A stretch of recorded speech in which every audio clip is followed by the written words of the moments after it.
ओम सर्वस्वरूपे सर्वे सर्वशक्ति समन्विते सहस्त्राहीनो दुर्गा देवी नमस्तुते। भगवान नारायण कहते हैं, नारद, इसके बाद अब चंद्रमा आदि ग्रहों की अद्भुत गति का वर्णन सुनो।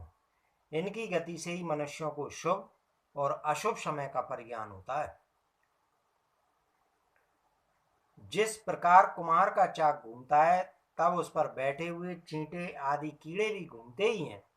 फिर इन घूमने वाले कीड़ों की एक प्रकार गति भी होती है, क्योंकि उस चाक पर ये कीड़े एक स्थान पर नहीं रहते, इधर उधर चला फिरा करते हैं। इसी प्रकार राशियों से उपलक्षित कालचक्र के अनुसार सुमेरु और ध्रुव को दाहिने करके घूमने वाले सूर्य प्रभृति प्रधान ग्रहों की गति एक दूसरी भी दृष्टिगोचर होती है। इनकी वह गति नक्षत्र पर निर्भर रहती है। अतः जब एक नक्षत्र समाप्त होकर दूसरा आ जाता है, तब इसकी गति में भी परिवर्तन हो जाता है। ये दोनों गतियां परस्पर अविरुद्ध हैं। सर्वत्र के लिए यही निर्णय है। वेद और विद्वान पुरुष जिन्हें जानने के लिए सदा उत्सुक रहते हैं, वे ही अखिल जगत के आधार आदि पुरुष भगवान नारायण संपूर्ण प्राणियों का कल्याण करने के लिए जगत में घूमते हैं। साथ ही कर्मों की शुद्धि के लिए अपने वेद में विग्रह को 12 भागों में विभक्त करके वसंत आदि 6 ऋतुओं में समुचित रूप से गुणों की व्यवस्था करते हैं।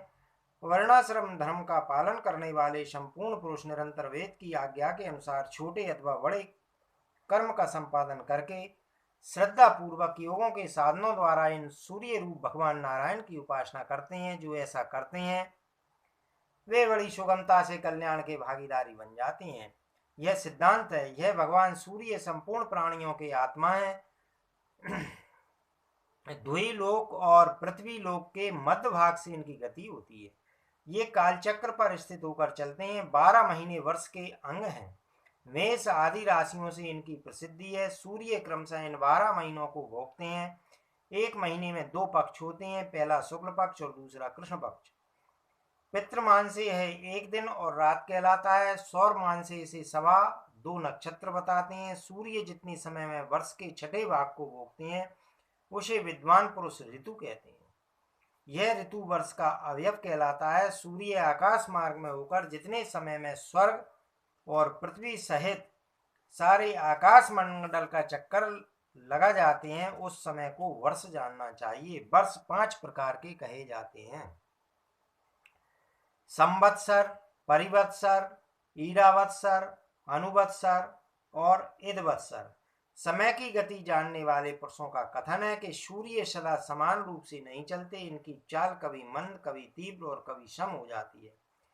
नारद, आप चंद्रमा आदि ग्रहों की गति का प्रसंग सुनो। ऐसे ही चंद्रमा भी चलते हैं। सूर्य की किरणों से चंद्रमा 1 लाख योजन ऊपर है। इन्हें औषधियों का स्वामी कहा जाता है।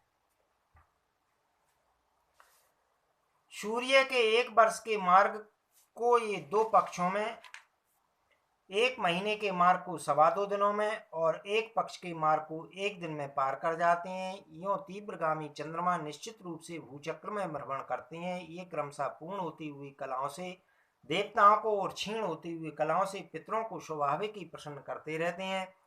ये अपने पूर्व और उत्तर पक्षों के द्वारा देवताओं के दिन और रात का विभाजन करते हैं। समस्त जीवों के प्राण और जीवन ये ही हैं।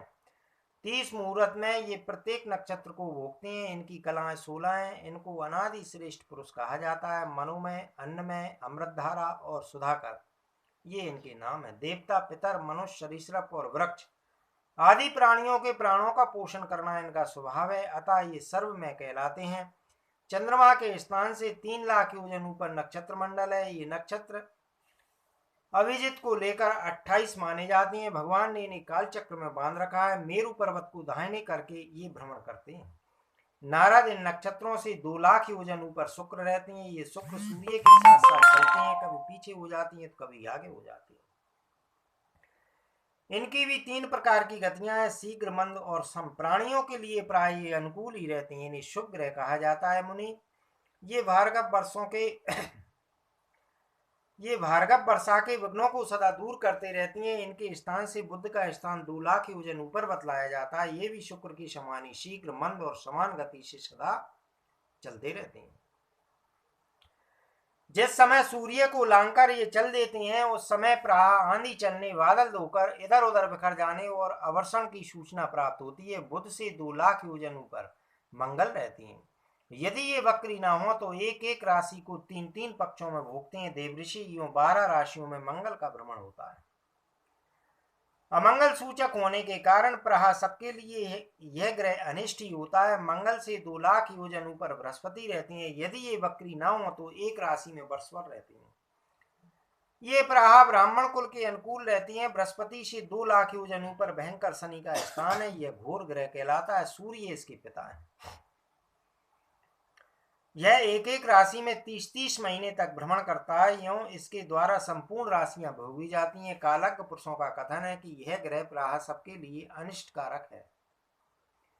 नारद इससे 11 लाख योजन ऊपर सप्तऋषियों का मंडल बताया गया है। ये सप्तऋषि गण संपूर्ण प्राणियों का कल्याण करते हुए ध्रुवलोक की, जिसे विष्णुपद कहा जाता है, की प्रदक्षिणा करते हैं। नारद सप्तऋषियों के स्थान से 13 लाख योजन ऊपर उत्तम ध्रुवलोक है। इसे विष्णुपद भी कहती हैं। महान भागवत श्रीमान ध्रुव यहाँ रहते हैं। इनके पिता का नाम उत्तानपाद था। सारा जगत ध्रुव को मस्तक झुकाता है। इंद्र, अग्नि, कश्यप और धर्म ये सब मिलकर उनको देखते हुए अत्यंत सम्मान के साथ निरंतर इनकी प्रदक्षिणा करते हैं। ये ध्रुव कल्प भर के प्राणियों के जीवन का आधार बनकर इस लोक में विराजते हैं। काल कभी सोता नहीं है। इसके वेग को सब नहीं देख सकते। इस प्रभावशाली काल से प्रेरित होकर ग्रह, नक्षत्र आदि सभी ज्योतिर्गण निरंतर घूमते रहती हैं। परमेश्वर ने ध्रुव को स्तंभ के रूप में नियुक्त कर दिया रखा है। देवताओं से सुपूजित ये ध्रुव स्वयं अपने तेज से प्रकाशित रहते हैं। जिस प्रकार खलियान के खंभे में बंधे हुए बैल चारों ओर घूमती हैं, इसी प्रकार इन भगण आदि समस्त ग्रहों की भी गति है। काल चक्र में नियुक्त होकर ये क्रमशः भीतर और बाहर घूमते रहते हैं। ध्रुव का आश्रय लेकर वायु की प्रेरणा से पूरे कल्प भर ये इस प्रकार चक्कर लगाते हैं जैसे बाज आदि पक्षी आकाश में विचर रहे हैं। ये चक्कर काटने वाले संपूर्ण ग्रहों का प्रकृति और पुरुष से संयोग सुलभ है, अतः इनकी कृपा से ये जमीन पर नहीं गिरते हैं। नारद, कुछ लोग तो भगवान श्री हरि की योग माया के आधार पर स्थित इस ज्योतिष चक्र का शिशुमार के रूप में वर्णन करते हैं। मुनि वे कहते हैं यह शिशुमार कुंडली मारे बैठा है।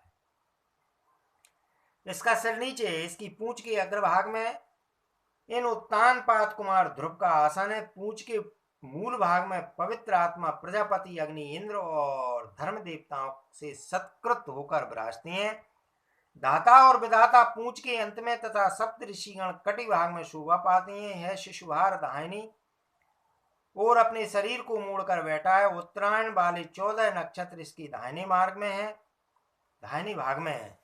दक्षिणायन वाले नक्षत्र इसके वाम भाग में सुशोभित है। नारद, लौकिक शिशुमार भी जब कुंडली मारकर बैठता है तब इसके दोनों पार्श्व भाग में समान संख्यक अवयव रहते हैं। वैसी ही स्थिति यहाँ भी समझ लेनी चाहिए। इसके पृष्ठभाग में अजबीती संज्ञक नक्षत्र अर्थात मूल, पूर्वाषाढ़ और उत्तराषाढ़ ये 3 नक्षत्र हैं। उधर में आकाशगंगा है। बाईं ओर दाहिने कट प्रदेश में पुनर्वसु और पुष्य है। पिछले बाएं और दाएं पैरों में आद्रा और आश्लेषा का निवास है। बाईं ओर दाहिनी नासिका में अभिजित और उत्तराषाढ़ नक्षत्र रहते हैं। देवऋषि इसके वाम और दक्षिण नेत्रों में श्रवण और पूर्वाषाढ़ का स्थान है। घनिष्ठा और मूल दाहिने और बाएं कानों में रहते हैं। मुनि दक्षिणायन के मगा आदि जो 8 नक्षत्र हैं वे वाम पार्श्व की हड्डियों के स्थानों में हैं। इसी प्रकार उत्तरायण के 8 नक्षत्र इसके ठीक विपरीत क्रम से दक्षिण पार्श्व की हड्डियों के स्थानों में। शतभिषा और ज्येष्ठा दाहिने और बाएं कंधों की जगह पर हैं। ऊपर की ठोड़ी में अगस्त का, नीचे की ठोड़ी में यमराज का, मुख में मंगल का और जनन इंद्रियों में शनि का स्थान कहा गया है। ककुत पर बृहस्पति, छाती पर ग्रहराज सूर्य, हृदय में भगवान नारायण तथा मन में चंद्रमा विराजते हैं। दोनों स्तनों में दोनों अश्विनी कुमारों का तथा नाभि में शुक्र का स्थान कहा जाता है। प्राण और अपान में बुध तथा गले में राहु एवं केतु रहते हैं। ऐसे ही सभी अंगों में और रोमकूप में नक्षत्र मंडल कहे गए हैं। नारद, भगवान विष्णु सर्वदेवमय दिव्य विग्रह संयमशील पुरुष प्रतिदिन सायं काल के समय मौन रहकर यत्न पूर्वक इस रूप का ध्यान करें। तथा ध्यान करते समय इस मंत्र का उच्चारण या जप करना चाहिए। ओम नमो ज्योतिर्लोकाय कालायनी मशाम पत्ये महापुरुषाय भी धीमहि। भगवान, आप संपूर्ण ज्योतिर्लिंगों के आश्रय कालचक्र रूप से विराजमान देवताओं के अधिष्ठाता तथा परम पुरुष हैं। हम आपको नमस्कार करते हैं। ग्रह, नक्षत्र और ताराओं के रूप में भगवान का जो है आदिदैविक रूप है, इसका तीनों समय जप करने वाले पुरुष पापों से मुक्त हो जाते हैं, अथवा जो तीनों कालों में इनको नमस्कार करता है उसका उस समय का पाप तुरंत नष्ट हो जाता है। सूर्य से 10,000 योजन नीचे राहु मंडल कहा गया है। सिंगिका के गर्भ से इसकी उत्पत्ति हुई है। योग्यता न होने पर भी यह नक्षत्र की भांति विचरता है। चंद्रमा और सूर्य ने तो इसे मार डालने का ही प्रयत्न किया है, किंतु भगवान विष्णु की कृपा से इसने अमृतत्व और घृतत्व प्राप्त कर लिया है।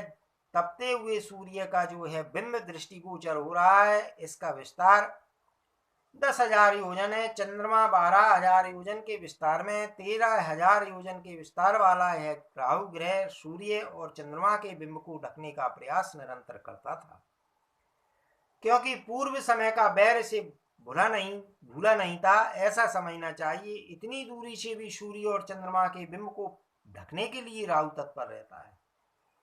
यह सुनकर भगवान विष्णु ने दोनों के पास अपना सुदर्शन चक्र भेज दिया। उस भयंकर चक्र में असीम ज्वाला थी।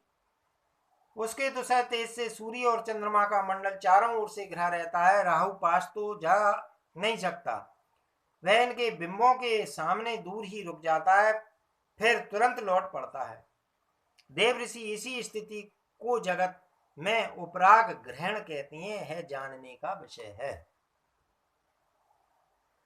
नारद राहु से नीचे सिद्धों, चारणों और विद्याधरों के परम पावन लोक कहे गए हैं। इन लोकों का विस्तार 10,000 योजन बताया जाता है।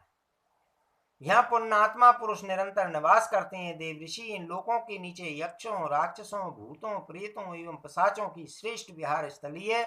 इसके नीचे जहाँ तक वायु चलती है और बादल दिखाई पड़ते हैं उसे परम ज्ञानी पुरुषों ने अंतरिक्ष लोक कहा है। दुजवर इसके नीचे 100 योजन की दूरी पर वह पृथ्वी बताई जाती है, जहां तक गरुड़, बाज, सारस और हंस आदि पक्षी उड़ सकते हैं। ये सब पार्थिव पदार्थ हैं।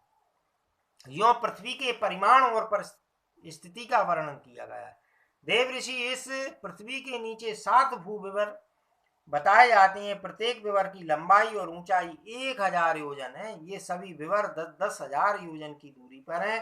ये भूविवर सभी ऋतुओं के लिए सुप्रद है। विप्रवर नारद, इनमें पहले तो अतल, दूसरे को वितल, तीसरे को सुतल, चौथे को तलातल, पांचवे को महातल, छठे को रसातल और 7वें को पाताल कहते हैं। इस प्रकार ये 7 विवर प्रसिद्ध हैं।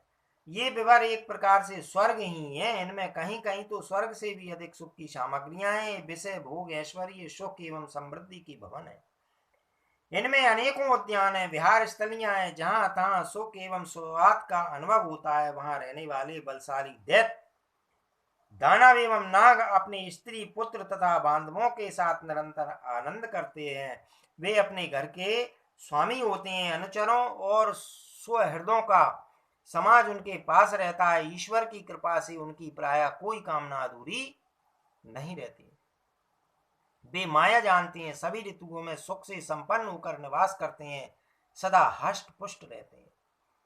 उन भूविवरों के मायावी वैज्ञानिक में दानव ने बहुत सी पुरियों का निर्माण किया है। वे पुरियां श्रेष्ठ मणियों, अत्यंत अद्भुत सहस्त्रों भवनों तथा अट्ठालकाओं से सुशोभित हैं। सभा भवन, मंदिर और प्रांगण उनकी शोभा बढ़ाते हैं। ये पुरियां देवताओं के लिए भी दुर्लभ हैं।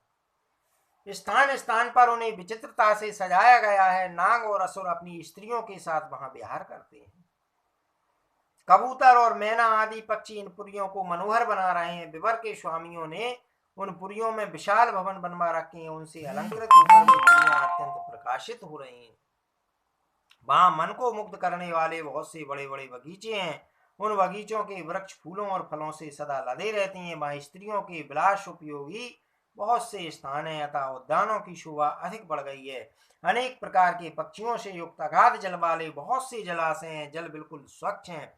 पाठीन नाम की मछलियां उन्हें सुशोभित कर रही हैं। इन जलचर जंतुओं के उछलने से जब जल क्षुब्ध हो जाता है तब कुमुद, कलहार तथा श्वेत, नील और रक्त वर्ण के कमल हिलने लगते हैं। वहां स्थान बनाकर रहने वाले पक्षी अनेक प्रकार से कीड़ा करते तथा इंद्रियों को उत्साहित करने के लिए भांति भांति की मीठी बोली बोलते रहते हैं। उस स्थान पर देवताओं का श्रेष्ठ ऐश्वर्य किसी गिनती में नहीं रहता। वहां के निवासी कभी भयभीत नहीं होते। बड़े बड़े सर्पों के मस्तकों की मणियां वहां निरंतर इतनी अधिक चमकती रहती हैं कि उनके तेज से अंधकार ठहर ही नहीं सकता। वहां के निवासियों को दिव्य औषधि, रसायन पदार्थ, रस, अन्नपान एवं स्नान आदि की कोई आवश्यकता नहीं रहती। उन्हें रोग कभी होते ही नहीं है। बाल पकने, झुर्रियां पड़ने, बुढ़ापा आ जाने, शरीर विरूप होने, पसीना आने, दुर्गंध निकलने, थकावट एवं शिथिलता आने आदि के रूप में वृद्ध अवस्था के लक्षण कभी भी उन्हें कष्ट नहीं पहुंचाते। उनका समय सदा मंगलमय बीतता है। भगवान श्री हरि के परम तेजस्वी सुदर्शन चक्र के सिवा उन्हें अन्य किसी से भी मृत्यु का भय नहीं रहता है। नारद, जब सुदर्शन चक्र पुरी में पहुंचता है तब प्राय भयभीत होने के कारण राक्षसियों के गर्भ गिर जाते हैं।